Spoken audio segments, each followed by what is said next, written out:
Ljubitelice in ljubitelji nogometa, dobrodošli še v mojem imenu na Planetu 2, kjer se nadaljuje uvod v 30. jubilejno sezono Prve lige Telekom Slovenije. Iz Sežane pa smo se preselili na stadion v Domžalah, kjer je danes tekma, žal znova, brez gledalcev. Je skrivnost, ni pa skrivnost zdaj, da ima Bravo prvi kot in morda priložnost za prvi gol na današnjem srečanju. Nevarno je in tam je Sorčan, želita zmesti s tole potezo nasprotnika, da ne bodo vedeli, kdo pričakuje strel z glavo, nevarno in brani Sorčan.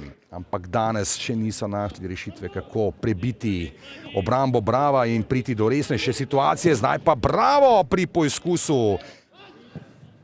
Dolga diagonala do Sikimića, lepa povratna žoga, ali tukaj je priložnost za gol in tako je. Domžale do vodstva z 1-0.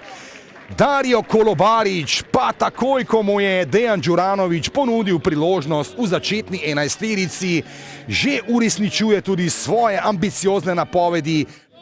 Trontelj videl, pazil je, da odteka brez prepovedanega položaja, ali je tukaj gol za izenačenje, tako je. Tam so pogledovali tudi nogometaši. Luka Žinko pa strelec. Najstarejši član Dejana Grabiča zdaj trese mrežo in zgodilo se je tisto, o čemer sem govoril. Misija gola za izenačenje pred odhodom na odmor se je torej uresničila po željah ob koncu koronske sezone.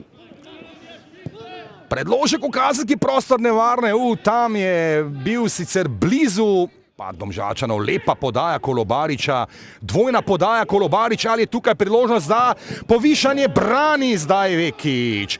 Ni še konec akcije in še ena obramba Vekića.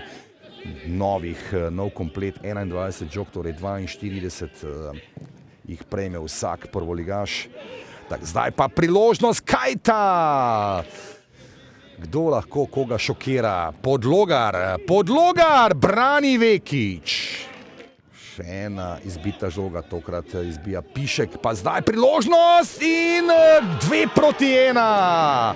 Rok Kidrič na svoji prvi tekmi v dresu Brava in upravičil je vpoklic sklopi na zelenico. Rok Kidrič, potem ko na svoji prvi tekmi Mikele Šego ni imel danes pravega streliva, pa je takole malce v kung fu slogu na koncu mrežo zatresel Rok Kidrič.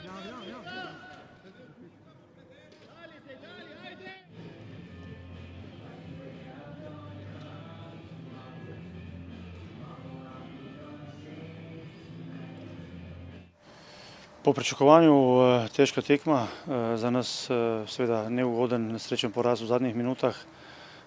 Videli se nam je, poznali se nam je, da nismo uspeli v tem pripravljalnem obdobju odigrati nobene tekme in smo v tem ritmu tekme nekako v drugem polčasu malo popustili, prepustili inicijativo Bravu, ker se vidi, da je odigral 3 pripravljalne tekme, ampak ne glede na to smo tudi v tekmi, ko se je lomila pri 1-1, imeli 2 lepe priložnosti, s katerimi bi lahko obrnili tekmo v našo prid.